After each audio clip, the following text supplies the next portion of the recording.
All right, there's something new and hot in the streaming world, and that's this, the NearStream VM33 2K streaming camera. Let's roll the intro.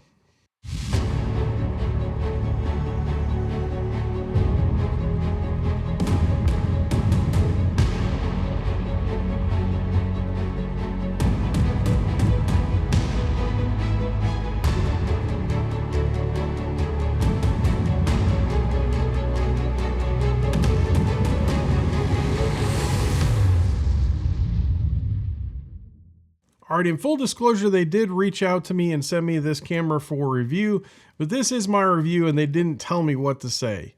All right, let's get into it. What is this thing? This is a 2K streaming camera with 10x optical zoom and 4x digital zoom. It has 8 built-in microphones along the top and they all have AI noise canceling. It has streaming support, including all the popular social platforms like Twitch, Facebook, YouTube, plus RTMP and RTSP.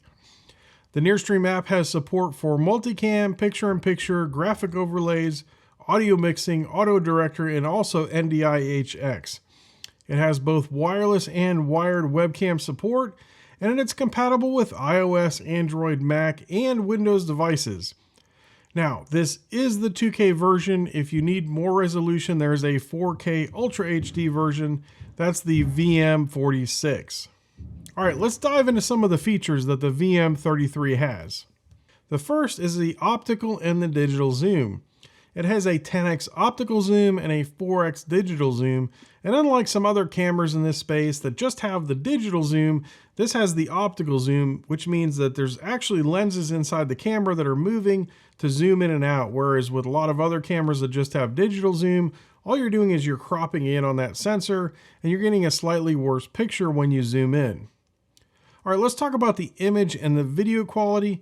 This camera has a 2K image at 1440p, and what's really cool is you can stream at 1080p when you don't have a lot of bandwidth, but you can then record on 1440p inside the camera, which is really awesome. It has both autofocus and manual focus controls. The autofocus is AI driven, and it also has the option for manual, so if the AI is just not doing it for you, you can go in and tweak those settings. All right, let's talk about the audio capabilities of this camera. It has 8 built-in MEMS microphones along the top here, and those give you high quality audio with noise cancellation and automatic gain control. This means you'll be able to get clear audio even in noisy environments. And these mics are advertised to be good for 16 feet from the camera in any direction. You can also plug into the back. There's a 3.5mm jack, and you can also plug audio into the USB port on the back. So it gives you lots of options for audio. For the battery life, it has a 6400 milliamp hour battery, and that's supposed to support 6 hours of continuous usage, making it ideal for long events. All right, let's talk connectivity with this camera. So with this camera, you can connect via Wi-Fi or Ethernet, and you can even use it as a Wi-Fi hotspot if you don't have another network available. You can also use what's called power over Ethernet, which would connect via the USB port in the back. Now for that, you are going to need an extra accessory called the L30 PoE, but if you're going to install this camera somewhere and just leave it set up, the PoE is a great solution because it will also power the camera and give you connectivity at the same time. All right, let's talk mounting. So with mounting this camera, you have this 1/4 thread on the bottom, and that's going to allow you to mount this camera really to any standard tripod or monopod, or really, it gives you a lot of different accessories that you can use. The 1/4 thread is pretty standard within the camera industry. All right, let's talk software. So this camera will work with iOS 13 and later and Android 7 or later, and that is going to be through the NearStream app. Now there's also a Windows desktop application available now, and you can download it from the NearStream website, and there is a Mac application coming very soon. All right, so what are some different ways that you can use this camera? By far the easiest way to use it is to stream directly from your phone. So what you'll do is set the camera up, put it on a tripod, turn it on, take your phone, connect your phone to it with the NearStream app, and then you can control the camera from the app, and then you can also select where you're going to live stream to, and it's all just really simple with the phone. The cool part is also if you have multiple cameras, you can connect those other cameras to your same phone app, and then you can control all the cameras from the one app, so you can select which one you want to see and kind of do the video switching right there, all wirelessly from your phone. The other thing you can do is you can stream using your computer. So if you're using like Zooms or Teams or Google Meets, all you have to do is plug this thing into your computer as a webcam. You can also use the wireless webcam mode. And that's another really easy way to stream, is by using some of the video conferencing software, again, Zooms, Teams, or Google Meets. The other thing you can do is use it in a studio. So for that, you can set it to the NDI mode, and then you'll need a video converter to take NDI network signal and turn it into either an HDMI or an SDI signal. And then you can plug it into a video switcher and then just use it as another camera within your studio. Okay, I'm down here in the studio with the NearStream VM33 camera, and I'm recording just directly to the camera here. I don't have any external audio devices set up, so the recording that you're hearing is the mics that are coming from the camera. I've got a little color chart here that we're going to hold up just so you can kind of see how it does with colors. I have adjusted the camera settings to kind of give the image that I think is the most pleasing. When it was on the auto white balance, I didn't really like it. It had a little bit too much red in the picture. So I took it off of auto white balance and played around with it a little bit. Got a picture that I thought looked pretty good. And yeah, this is what the VM33 looks and sounds like in a studio environment. Just for reference, the camera is about 4 feet in front of me here, so it does have a pretty wide angle lens. I had to bring the camera pretty close because otherwise you get way too much of the studio that normally you wouldn't see. But that makes it pretty nice because the camera is not too far from me, and that way it'll pick up better audio. All right, so I've got the VM33 connected here to my switcher. I'm actually broadcasting with NDI, and then from the NDI, I'm going into an Apple TV, and then I'm using the Sienna monitor software to output that signal to the Apple TV. And then I have my Apple TV running into a switcher here. So I'm going to hit this button right here, and this is what the video feed from the NDI looks like on the VM33. All right, so this is what the video looks like on the VM33. I've got it right next to my main camera here, and I'm outputting via NDI to an Apple TV. And then with the Apple TV, I've got the Sienna monitor software running, and that is sending the video signal out to the input of my ATEM switcher here. And that's how I'm getting the signal into my video feed. So this is what it looks like on NDI. All right, so let's talk real quick about NDI, because this has what's called NDI HX. It's a specific standard of NDI, and you have to make sure that whatever decoder you use supports NDI HX specifically. I have a Bird Dog Flex down here in my studio, but unfortunately it doesn't support NDI HX. It only supports other versions of NDI. So I had to use my Apple TV, and while using the Apple TV, you can run some software called Sienna NDI Monitor software, and then you'll be able to see your camera on the Apple TV, and then it will output it to HDMI, and then you can plug that into your switcher to be able to use that signal. So just a quick tip, make sure that if you're going to use NDI, make sure whatever decoder you use supports specifically NDI HX.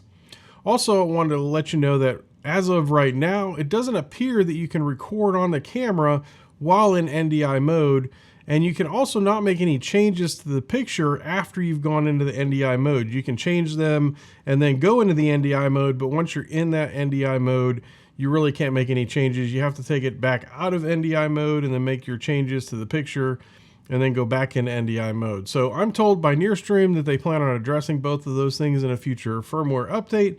But as of right now, those are just some things you need to be aware of. All right, so let's dive into the software, and I'm going to switch over to my phone. All right, so I've opened the NearStream software up, and I can see the VM33. All I need to do is click connect, and then connect down at the bottom. And now I'm inside the interface here, and I can see the camera. So up top here, I can see what the output is going to be to the live stream.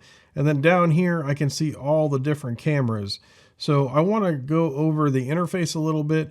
There are 2 places where there are settings. Each camera has their own individual settings there. You can see that little gear icon down there in the corner. And then there's also a settings here up at the top. So let's go into this top setting here, and I'm going to show you all of the different things in the main settings. So you have transitions, camera input quality, video source latency, auto director, anti-flicker, and the about and support here. So these are things that you can change for all cameras. And, with the transitions, you've got a bunch of different options here. So you can do just a straight cut, crossfade, slide, edge wipe, box wipe, and dip to color. And you can see you can change the durations on those. So it does give you a lot of flexibility as far as what to do. All right, so I'm going to click on done here and go back to the main screen. And I want to show you the options here under live. So if you want to live stream, you click on that. And then these are the different services that you can live stream to currently. So you have YouTube, Facebook, Twitch, and then you can do a custom RTMP. All right, so I'm going to close this out here and I'm going to go into the record mode. And you'll see with the record mode, you've got a couple of different options. You can simultaneously record to your phone and to the SD card, which is kind of cool. And when you record to your phone, after you're done, that video will just show up in your pictures, in your picture library. So that works really good. And you have a couple different codecs here, 264, 265. And you can also change the quality of those recordings there. So, all right, so if you wanted to record, all you had to do would click these on here, and then you can hit start recording down at the bottom. So I'm going to close this out here, and let's take a look at the options that you have for the camera itself. So I'm going to go down here to the gear icon here, and I'm going to click on that. And then you have image adjustments, audio settings, device settings, and remove. So we don't want to remove it, but we can go in and take a look at the image adjustments. All right, so this is inside the image adjustment interface, and you'll notice that I have auto white balance turned off because when I had it turned on, I really didn't like the image that I saw was kind of just a little bit too red for my taste. So what I did was I turned it off, and then you have white balance here, and you'll see it'll change the image there. So I had mine on about 46. That's sort of where I liked it. There we go. And then you'll also notice here you have controls for brightness, contrast, saturation, and hue. And you can go up and down with those. So really you just need to get in here and kind of adjust the image until you like it. Now you'll notice here you have zoom control, and you have numbers 1, 2, 3, 4, 5. I'm going to go ahead and I'm going to zoom from 1 to 2 because I want to show you how much it zooms in. So you'll notice the zoom in from 1 to 2 is kind of far. So you need to be aware of that. But yeah, you can zoom in even further. And this is with the optical zoom. So it's actually moving parts inside the camera there. And I'm going to go back out to 1. So yeah, if they could adjust the software here so that you didn't zoom quite as much between 1 and 2 and 3 and 4, that would be awesome. But this is still really usable here. Now down at the bottom, I want to show you that it has both mirror and flip. And if you click on mirror, you can change the image left to right. And then if you go flip, you can change it upside down. And this is really cool if you want to mount the camera upside down, then you don't have to do anything crazy. You can just go in here and adjust the settings, and then you'll get an image that's right side up, even when you're mounting the camera upside down. All right, so I'm going to close out of this, and I want to show you some of the other options that are down here at the bottom. So first, we're going to take a look at this icon here, which shows you graphics that you can put on top of the screens. So I've got a couple of made up here with some, just a fake image, but you can put a lower third onto the image, and this is what your viewers will see on the live stream. And then you can also do the over the shoulder, but you can also click the plus down here, and then there's all these different things that you can add. So let's go to graphic, and you'll see that you can add full screen overlay, lower third, over the shoulder, or even a corner bug. So I'm going to go back. You can do picture in picture, and you'd select your first and second cameras, but since I only have one camera here, I can't do that.